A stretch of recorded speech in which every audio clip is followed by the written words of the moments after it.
मियाँ साहब, एक तरफ हम देखते हैं कि आलमी सतह पर जो हमारा कद है, जिस तरीके से ये जो हमारी स्क्रमिश और हमारी इंडिया से लड़ाई हुई थी, उसके बाद हमने देखा हमारी फ़ौज के हवाले से, फिर हमारी और ओवरचर्स थी, डिप्लोमेटिक हमें बड़ी फतूहात हुई। आज फाइनेंशियल टाइम्स में भी इस पर बात की, मगर बात एक चीज़ पे रुकती है मियाँ साहब, और वो बात ये है कि यार ये सारे माज तो हमने बड़े आसानी से हमने फतह कर लिए, ये अंदर का जो रौला है, यानी अगर कहीं वीकनेस, अभी हम डॉक्टर साहब से बात करते थे, तैमूर साहब से, कि भाई हम क्यों तेल नहीं ले सकते। तेल इसलिए नहीं ले सकते कि हमारे फॉरेन एक्सचेंज रिजर्व कोई नहीं है 540 बिलियन के। वो किधर जाते हैं? वो चीनी की स्कैंडल में 300 को खा जाता है, कोई गंदम के स्कैंडल में खा जाता है, कोई जो है IPPs में हमारा बेड़ा गर्क कर रहा है। अगर ये इंटरनली हम अपना हाउस फिक्स कर लें तो पाकिस्तान तो एक सुपर पावर है, मगर इंशाल्लाह ये नहीं बनने देंगे जेड़े अंदर थोड़ा फितनातुल दवाखिल बैठा हुआ है। बाहर की जब हम खबरें सुनते हैं हमारा दिल बाग बाग हो जाता है, अंदर इनकी तरफ देखते हैं तो हमें डिप्रेस से हो जाते हैं। मियां साहब, मेरी राय आपको कहीं गलत तो नहीं लग रही? काजी साहब, बिल्कुल आप ठीक कह रहे हैं, लेकिन अब कुछ हालात बदल रहे हैं, क्योंकि जो आज डेलीगेशन गया, आपको देखें जो सऊदी अरब में है, और फील्ड मार्शल जो दौरे उन्होंने किए हैं, बड़े कामयाब दौरे हैं।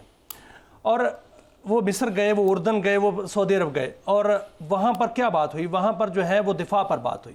पाकिस्तान मरकज़ निगाह है इस वक्त, लेकिन जो आप बात अंदर की कर रहे हैं, वाक़तन इसमें प्रॉब्लम है। और मेरी खबर ये है कि अब अगला फेज़ जो है वो अंदरूनी सफाई का ही शुरू होने वाला है। बड़ा इंतजार है उसका काजी साहब, ये शुरू होने वाला है। और इस पे जो नैब है उन्होंने बाकायदा तौर पर पैगाम भेज दिया कि हम तैयार हैं।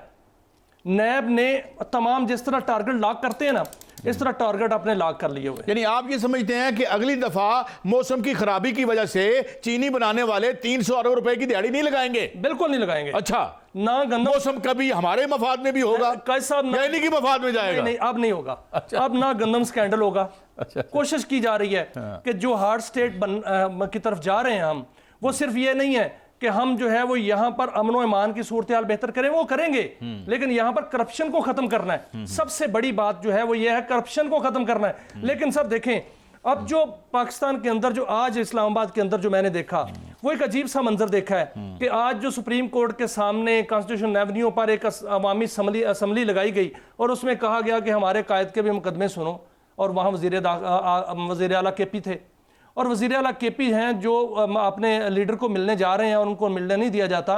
लेकिन मसला ये है कि क्या वो लीडर को मिलने के लिए वो रूल्स फॉलो कर रहे हैं?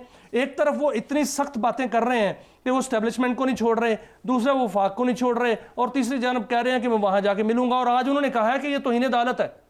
काजी साहब, खबर ये है कि ये तौहीन अदालत नहीं है। वो इसलिए कि जब हाई कोर्ट ने ये फैसला दिया था कि आप जाके मिल सकते हैं और इनको मिलने दिया जाए, तो साथ दूसरे दिन एक और फैसला भी आया था।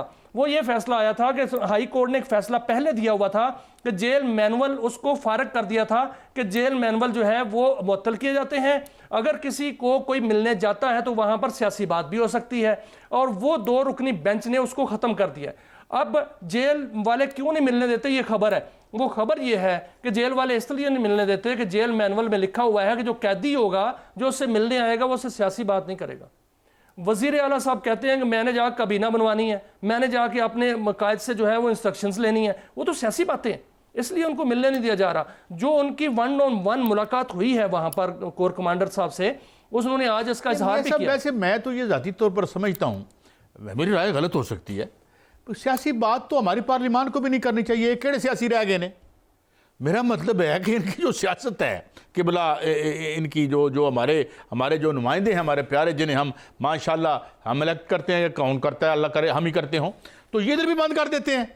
मेरा मतलब है कि कौन सी सियासत रह गई अब वहाँ पे आपकी? जितना इंसाफ रह गया, इंसाफ के वानों में इतनी सियासत के वानों में रह गई है। तो बंद करो, खेल ख़त्म करो, छो इस गल। मगर बात यह मियाँ साहब, हम ये कहते हैं कि put your house in order. बात यह है कि हम माशी एतबार से टेक ऑफ कर सकते हैं, आलमी दुनिया हम पे मेहरबान है, मगर सवाल ये है कि ये जो अंदर का जो मामला है, देखें ना, मेरी बात सुने, आप इस तरह करें, या हाउसिंग सोसाइटियां खोल लें या वजीर बन जाएं।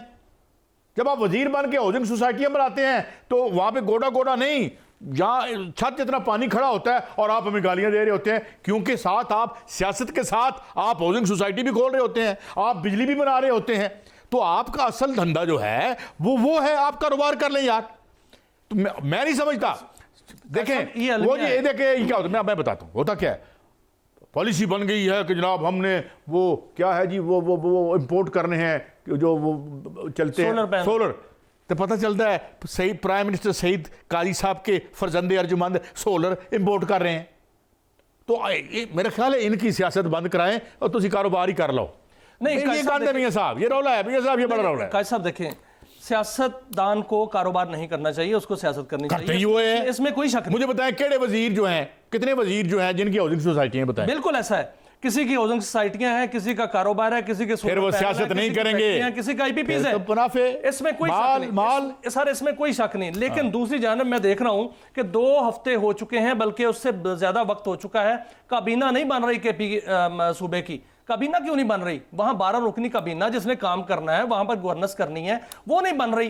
कल जो मीटिंग हुई है वहां पर केपी वहां पर वजीर आला हाउस में कोर कमांडर साहब से, वहां मीटिंग तो उन्होंने 1-on-1 की, और उससे जो है अपने लीडर से इजाजत क्यों नहीं दी? वहां तो कोई इजाजत नहीं ली गई, वहां तो वैसे मीटिंग कर ली गई। और वहां आज वजीर आला साहब ने बाकायदा तौर पर सुप्रीम कोर्ट के सामने गुफ्तगू करते हुए कहा कि वहां सिक्योरिटी से मुतल्लिक बात हुई। बिल्कुल होनी थी, क्योंकि फौज का काम है हिफाजत करना, और वो पहले कह रहे थे कुछ नहीं करने देंगे। अब जो है वो 1-on-1 मुलाकात हुई है, बाकायदा तौर पर मुबारकबाद दी गई है।